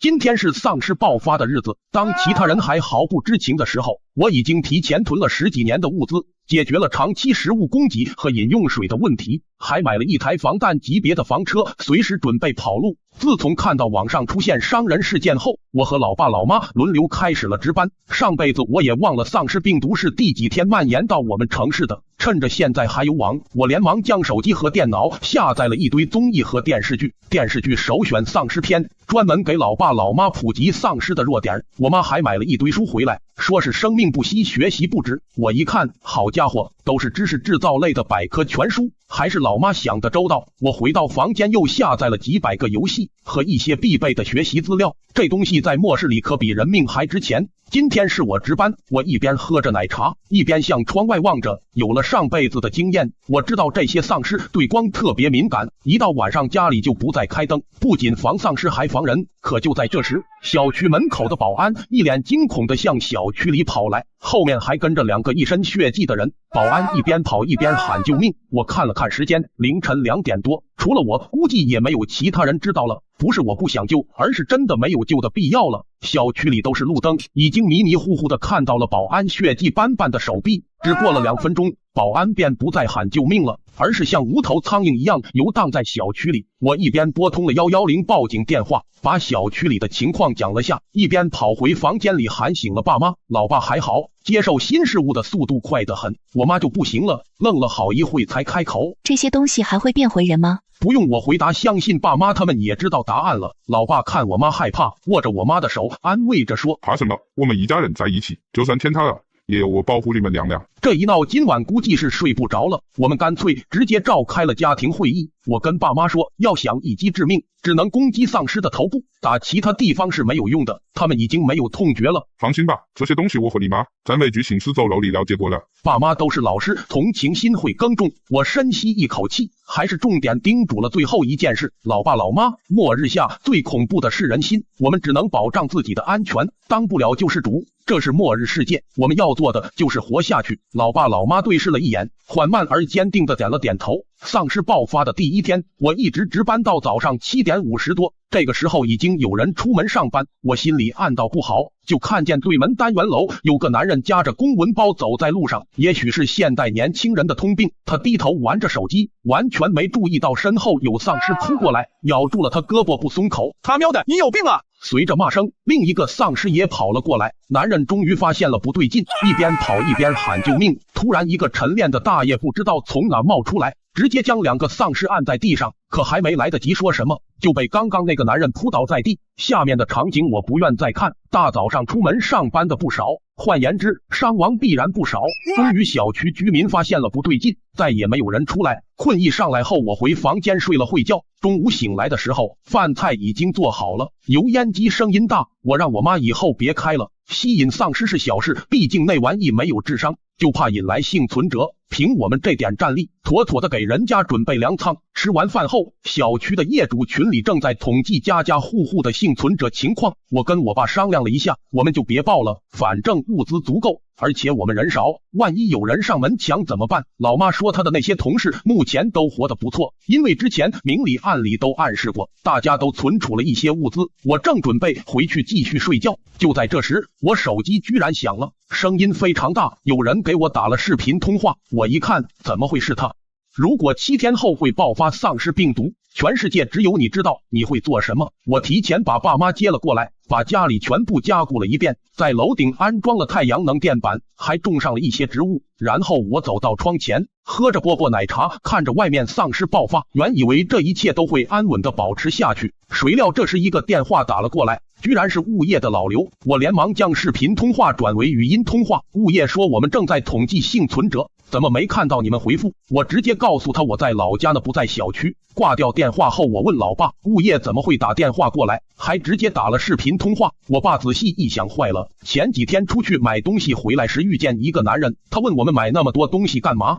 该不会被他察觉出来了吧？虽然小区的电梯没有电梯卡，根本上不来，但是物业肯定还有备用的。为了防止其他人坐电梯上来，我爸将电梯停在我们这个楼层，然后直接将电梯断了电。虽说这样做很不人道，但是没办法，我只想我的家人好好的。吃完饭后，我和老妈提着花洒去给地里的植物浇水，老爸则去给养殖的鱼抛撒饲料，顺便抓几条鱼当做午餐。可这时却出现了意外，水还没浇完，就看见不远处飞来一架无人机，无人机循环播放着广播。各位居民，我们遇上了空前的灾难，请大家居家等待救援，请大家相信我们，我们不会放弃任何一个人。听到这，我想起了上辈子一直到死都没有等来救援，如今我重生了一回，我要把命交到自己手上。浇完了水，我打开前几天下载好的防身术开始练习。小区的喇叭突然响了起来，各位业主，我叫阿杰，我家还蛮大的，欢迎你们来我家避难，困了就直接睡，没关系的。刹那间，四面八方的丧尸像无头苍蝇一样开始寻找声音来源。小区的喇叭是装在各个单位门口的，我不禁在心里骂了一句神经病，这个物业就是逊呀，都21世纪了，什么事不能通过手机来解决？随着喇叭一响，靠近这栋楼的丧尸瞬间围了过来。老爸老妈担心的问我，丧尸会上来吗？我心里也很没底，但为了不让爸妈担心，我说我们在21楼呢，电梯现在坏了，等丧尸爬上来，怕是腿都得爬断。我看向外面，还好这只是虚惊一场。喇叭不响了，丧尸又像无头苍蝇一样了。时间来到末世爆发的第3天，还是只有无人机喊话让大家不要放弃，始终没有救援。或许是家里的食物吃完了，大早上我在值班时就看见对面单元楼里跑出一男一女，身上带着杀伤性武器，往小区门外走去。接着在3楼这样的位置冒出来一老一少，估计是那对男女的家人。只见那个小孩大概15、16岁的样子，手里拿着一架无人机，无人机尾部挂着一个手机。看那一男一女下去了，连忙将无人机起飞，往相反的方向飞去。很快丧尸就被手机播放的声音吸引了过去。跑出来的那对夫妻抓紧时间上了一辆皮卡车。我对这对夫妻印象很深，他们是第一批出去寻找物资还能安全回来的，带回来的物资还不少。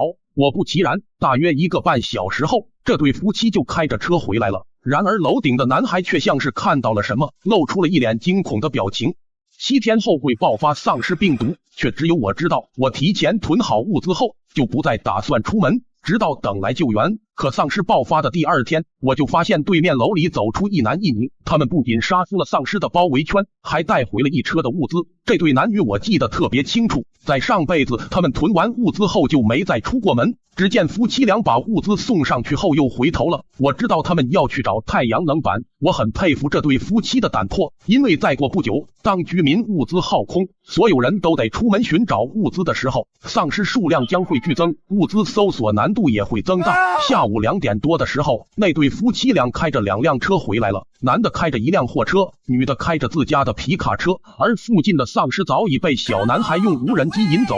那对夫妻连忙往楼上运货。我这辈子活得安逸，可以更细致地观察那对夫妻带回来的东西。那辆货车里全部都是水和大米，还有太阳能板、各类罐头、米面粮油、生活用品，甚至还发现了种子和泥土。女的则带回来满满一大包药。虽然上辈子早知道他们能安全到家，但我还是松了一口气。老妈说还是他们有胆识啊，我说他们更有胆识的是在今晚，那对夫妻还会出去一趟。如果我没猜错的话，他们可能搬空了整个超市。晚上11点多的时候，果然那对夫妻又出门了。小男孩操纵着无人机往远方飞去，甚至装上了一个小小的灯光，卯足了劲给他爸妈保驾护航。我虽然不知道现在外面有多少丧尸，但是就凭这对夫妻2次都能平安无事的返回来看，这对夫妻的武力值是不弱的。果不其然，他们这次足足运了2大卡车的物资，一直闹腾到凌晨近5点的时候才折腾完。他们家里有老人和小孩，门窗这些应该都是最高级别的。这样一想，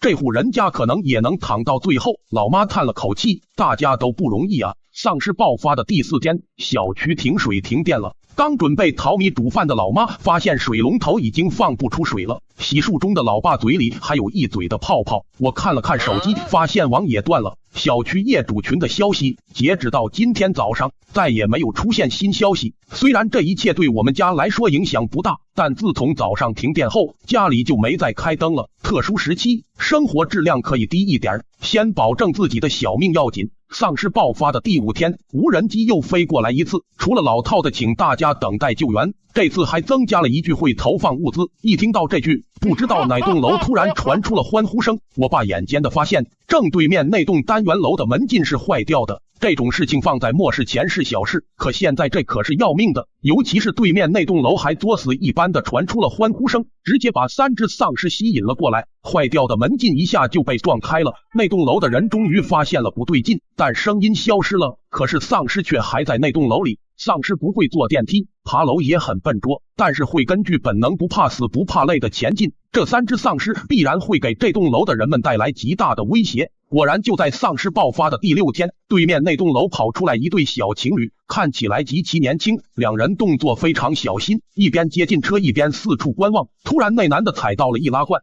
昨天的那3只丧尸瞬间冲了出来，那男的把女的往后一推，自顾自的跑走了。我爸一边看一边骂，那女的显然也是没有料到被丧尸扑倒的时候还睁着眼睛看向那男的方向。此时那男的已经到达了车的位置，刚准备开车门，不知道哪来的丧尸径直扑了过去。这一幕过于沉重，一家人陷入了沉默。如果早上那个男的救那个女的，说不定2个人都不会死。我还没想好怎么安慰爸妈，老爸就开口了，我们一定要小心小心再小心，我们家战斗力不行，真遇到危险，我怕我保护不了你们，到时候我死不瞑目。从今天开始，每人在跑步机上的时间延长10分钟。今天是丧尸爆发的第8天，我早早囤好物资后就一直苟在家里，希望能等来救援。这期间陆陆续续的有人想要跑出去，可最终还是死在了丧尸口中。下午的时候，城市迎来了丧尸爆发后的第1场雪。因为停电没有暖气，老妈只能找了2床被子放在我床上，老爸一边盯梢一边不停的搓手。我倒了杯热水过去，突然听到他打了个喷嚏，顿时一家3口如临大敌，没有别的原因，只因为家里的药确实不多，现在出去找药简直就是送死。老妈急忙冲了一杯感冒药给我爸，督促着他赶紧睡觉去。所幸晚上醒来时，老爸已经没什么大碍了。这天晚上我们难得吃了一顿火锅，一家人也不敢开窗通风，一边吃一边被蒸汽蒸的眼睛都睁不开。就算这样，还是吃得异常开心。老妈看了看日历，再过5、6天就过年了。老一辈对过年向来看重，如果丧尸没有爆发，我现在应该已经回老家了吧。想到这，我跟老妈说，咱们包点饺子吧，反正面粉买得多，肉的话明年养的鱼应该也可以吃了。爸妈一致赞同。这场雪连着下了2天，我看到5、6个人打算冲出小区，但可惜的是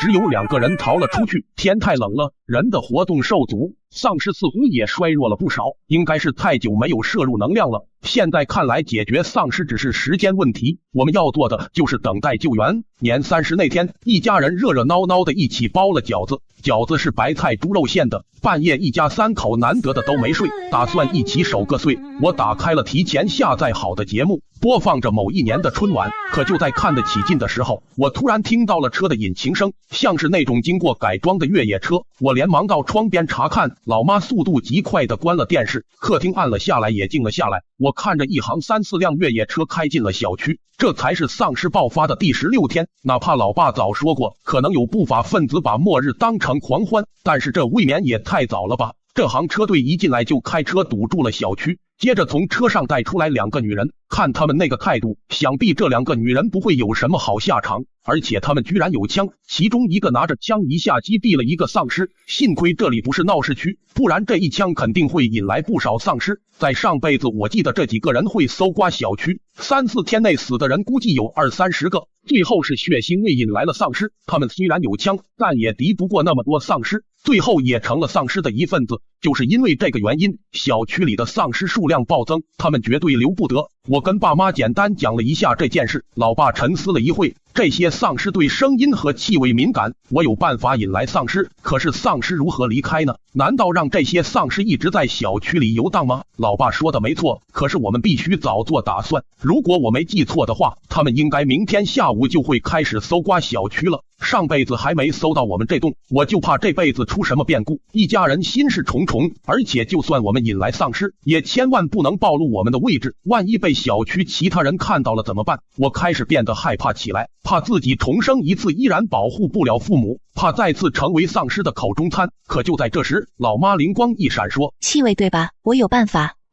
丧尸爆发后的第16天，我在家里囤了10几年的物资，可就在这时，小区突然闯进3、4辆改装的越野车，下来几个持枪的不法分子，他们是来搜刮物资的。我跟爸妈说，他们迟早会搜到我们这，必须除掉。为了引来丧尸，曾在高中教课的老妈想到可以用现有的材料制作出和血腥味差不多的试剂，味道大概可以持续3小时，利用这3小时将大量丧尸引来，借此除掉这几人。等3小时过去了，我们再用无人机往偏僻的地方投放血腥试剂。无人机的飞行直径是8公里，正好附近3公里处有个废弃仓库，附近荒无人烟，可以投放到那里。一家人都觉得这个计划可行。第二天一早天还没亮，老妈就开始制作血腥气味的试剂。她说不抓紧把外面那群人解决了，睡觉都不安稳。我急忙去杂物间把大学时买的无人机拿了出来，化学试剂总体呈红色，再找出姨妈巾将试剂倒进去，接着把沾满了化学试剂的姨妈巾挂在无人机上，确认可以后，我将无人机起飞。我们所在的这栋楼位于小区最里面，这样偷偷放下去倒也不会引人注意。为了安全，我操纵着无人机，把姨妈巾放在了小区保安室上面。无人机回来后，我妈连忙开始清理家里的血腥味。虽然时效只有3个小时，但是就怕万一。大概半个小时后，我就听到小区里传来枪声，老爸饭还没吃完，拿着1碗饭就过来围观了。只见小区保安室那不知什么时候聚集了一群丧尸，有的全身破破烂烂，一看就是初期就被感染的，有的只能看出面色清白，应该刚刚变异不久。那群人见丧尸包围了过来，已经乱了阵脚，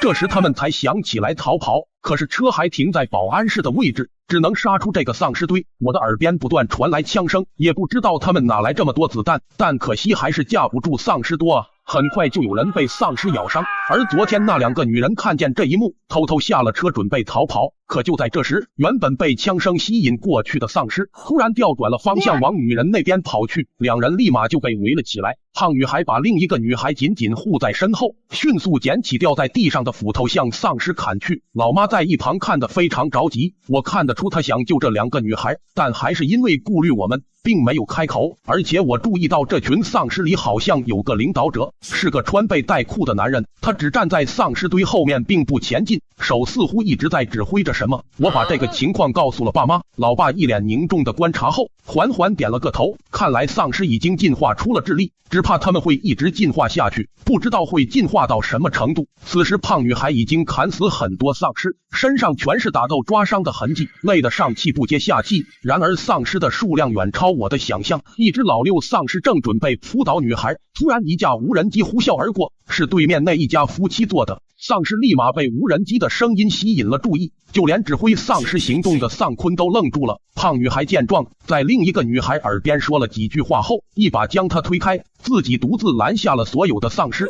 女孩一边流着泪，一边跑到了视野盲区。老爸老妈脸色很难看，默默离开了窗边。而这场战争在1小时后也总算结束，搜刮的10几个人只有3人成功上车出逃。我连忙拿着无人机往偏僻的地点投放了血腥试剂，原以为一切终于结束了，打算回房休息的时候，眼前的一幕差点让我当场晕死过去。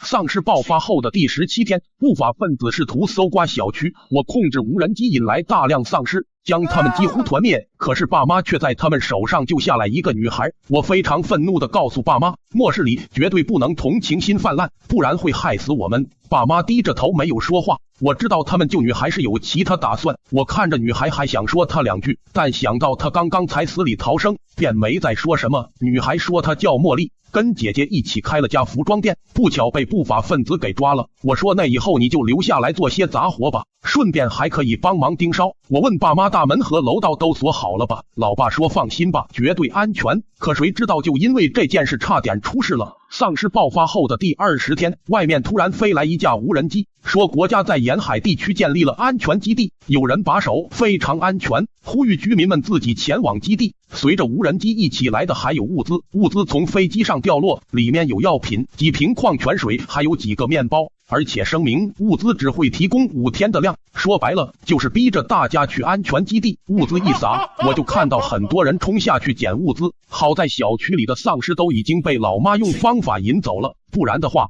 指不定有多少人死在丧尸口中。下午的时候，小区里开出去几辆车，这几辆车显然都是认识的，应该是几户人家说好了一起前往安全基地。路上人多，遇上丧尸活下来的几率也会增大，但人多就真的安全吗？这可是末世，人比丧尸可怕。第25天的时候，果真不再提供物资了。这几天里，小区前后开出去10几20辆车，但是对面那一家夫妻并没有出去，他们家里有一个小孩一个老人，应该只有那对夫妻2个有战斗力，在物资充足的情况下确实不应该出去。丧尸爆发的第28天，我跟茉莉正玩着游戏，这时对面那栋楼飞来一架无人机，居然直奔我们这边来。我心想，难道是爸妈救女孩回来的事被发现了吗？一家人打了个眼色，还是把无人机上挂的纸条拿了下来。纸条上写着：你好，我们观察你们很久了，我们没有恶意，你们应该也知道我们物资充足，想必你们也不会少，我们想和你们达成联盟，一起放哨。这是对面那一家夫妻写的。我问了问爸妈的意见，老妈看着我和老爸的黑眼圈点了点头。虽然我们不愁吃穿，但每天8小时的盯梢实在是太累了，尤其是我妈还不能熬夜，夜里都是我和老爸轮流盯梢。我说那就结盟吧，就算他们只有夫妻2个盯梢，我们也会轻松很多。我把同意结盟写在了纸条上。无人机飞回去后又飞过来一次，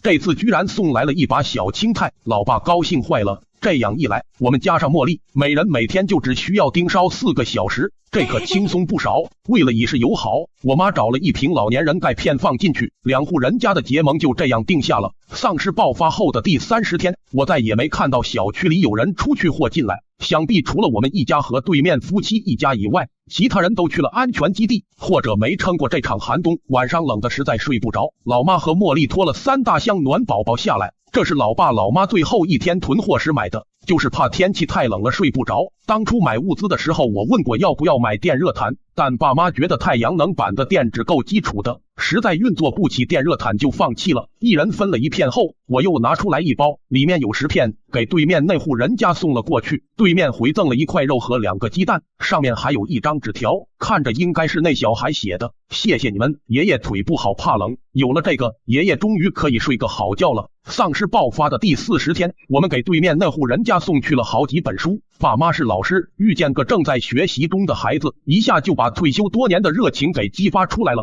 每天布置点作业，再批改，漠视前随处可见的东西，如今却莫名的让我看见了希望。我也考虑过要不要让他们搬过来一起生活，毕竟我家隔壁的空房都已经被我租下来了，但还是怕途中万一出什么意外，本来物资充足可以一直躺着，所以还是不要多此一举了吧。丧尸爆发后的第59天，天气开始暖和了起来，家里种植的韭菜长得非常快，老妈喜洋洋的把韭菜割了，送了一点给对面夫妻一家。无人机回来的时候带回了小半袋肥牛和1张纸条，然而纸条上的内容却让我直冒冷汗。注意，好像有尸潮，离得远看不清。今晚我们家这边2个人守夜，你们也派1个守夜。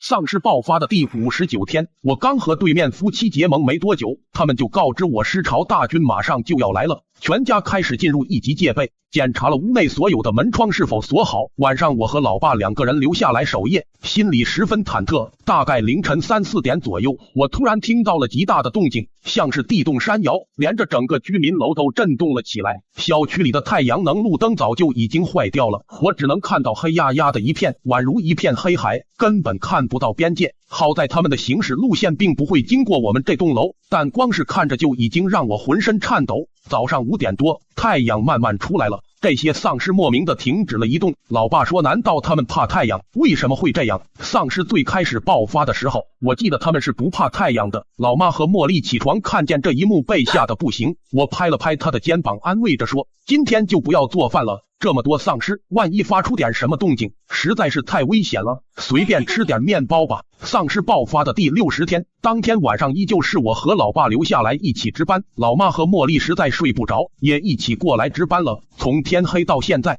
这群丧尸还是没有移动。大概半夜12点左右，这群丧尸终于动了。丧尸太多了，我不禁捏紧了手。幸运的是，尸潮大军一直从小区前面一点径直往南去了。我清清楚楚的看见，这群丧尸没有痛觉，遇到障碍物也不会绕路，只会前仆后继的横冲直撞。尸潮威力到底有多大？ 3吨的越野车在丧尸前仆后继的撞击下分崩离析，我吓得说不出话。一转头看见最淡定的老爸都出了一身冷汗。我们不敢想象，如果尸潮经过我们这栋楼，恐怕我们只有死路一条吧。也许是真被吓到了，我妈第2天就发烧了，一摸额头烫得吓人。我爸急忙找来药箱，茉莉熬了点粥，配着发烧药给我妈吃了下去。对面夫妻一家也用无人机传来纸条询问我们有没有事。尸潮终于离开了，我们躲过了这次危机，你们怎么样？没事吧？我老婆是位护士，丧尸爆发前我们囤了很多药物，如果你们有需要可以提出来。我让茉莉割了一些韭菜给对面送过去，对面也回赠了我们一些感冒药和发烧药。韭菜已经割了2波了，这东西长得快也老得快。中午一家人商量了一下，决定包个饺子和馄饨。饺子韭菜鸡蛋馅的，鸡蛋我们没有囤，都是对面夫妻一家送的。他们似乎在家里弄了养鸡房，养了好几只鸡，安装了静音装置，还配上了篮球，说这样运动过的鸡会更好吃。馄饨包的猪肉和牛肉，这可是个大工程。我连忙洗了手去帮忙包饺子，包完后还分了一半给胡先生一家。可以说在末世里，胡先生一家给了我们最诚挚的善意。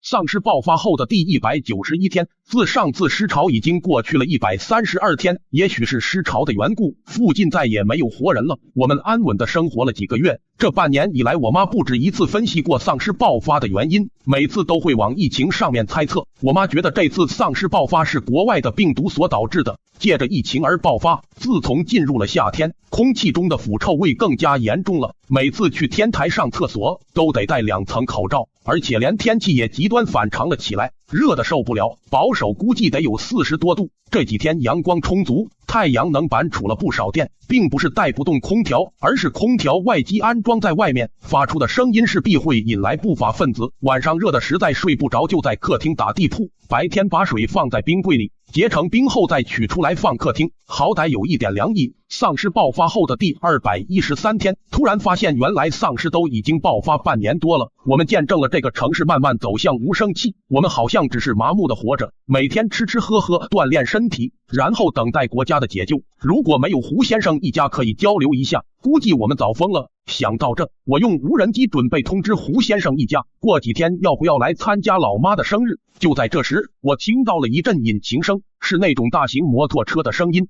今天是胡先生一家值班，他们刚想放出无人机通知我们，但那摩托车速度太快了，已经逼近小区。我们连忙躲了起来，悄咪咪地观察着。他们看起来像是个正规的车队，身穿统一的墨绿色服饰，腰间都有配枪。到小区门口停下后，分成了2队，一队四处检查有没有丧尸，一队取下身后的背包。我视力好，清楚地看到背包里装的是纯净水和面包。这一群人也没有搜楼，晚上留下一个人守夜后，其余人开始睡觉。我们不敢轻举妄动。第2天一早，这群人就收拾东西准备离开。离开之前，他们将小区里游荡的丧尸清理干净了。队伍中一个像是队长的角色喊了一句：“请再等等，我向你们保证，最多3个月，我们就可以解决这一切。”队伍末尾的一个人取下挂在摩托车上的物资，说道：“居民们，如果有活人，我们为你们留下了物资，我们还有任务在身，无法保障你们与我们同行的安全。”这一队走后，我差点喜极而泣，我妈和茉莉也是掩着嘴差点哭出来。看来疫苗应该是研制成功了，我们等着就行。今天是丧尸爆发后的215天，我们终于看见了曙光。那一包物资我们2家人都没有拿，我们的物资都很多，不缺那么一点，万一再有人经过，还能给他人留点希望。我用无人机给胡先生一家送了4杯奶茶和1瓣蛋糕。老妈许愿的时候，一家人手拉着手。我希望这场浩劫早点结束，希望我们一家人平平安安。丧尸爆发后的第222天，突然下了一场大雨，那雨大的完全看不清。晚间的时候，我看到小区后面那个湖水已经长出来了。第2天我醒来的时候，雨还在下，小区里被雨水冲过来不少丧尸。老爸说，也不知道哪个小队怎么样了，希望他们可以找到地方躲雨。这场雨连着下了3天，我默默为他们祈祷。终于，我又听见了熟悉的摩托车声。我提前知道了丧尸病毒爆发时间，囤了10几年的物资和父母在家里养老，还救了个女朋友回来。如今已经待了222天，我家终于派出小队展开救援。家里有台老旧的收音机，敲敲打打还能用。通过收音机了解到，丧尸病毒疫苗似乎已经制作出来了，军队开始对丧尸发起了全面反击。不一会我就听到了摩托车的声音，还是之前来救援的那几个人，只是衣服脏了，全身都是血迹和灰尘，随意找了个地方坐下就开始啃面包喝水。老妈已经做好了排骨放在无人机上，给他们送去吧。几乎是我们家无人机飞出去的瞬间，胡先生一家的无人机也飞出来了。那队人立马站了起来，警戒持枪。我看着心里一痛，漠视之下，他们怕是遭受了很多恶意。无人机停在了离他们不远的地上，看起来像是队长的那个人小心翼翼的去查看，发现了无人机上的红烧鲤鱼和糖醋排骨，以及一点米饭，分量不多，主要是无人机载重不行。我们一家人走到阳台，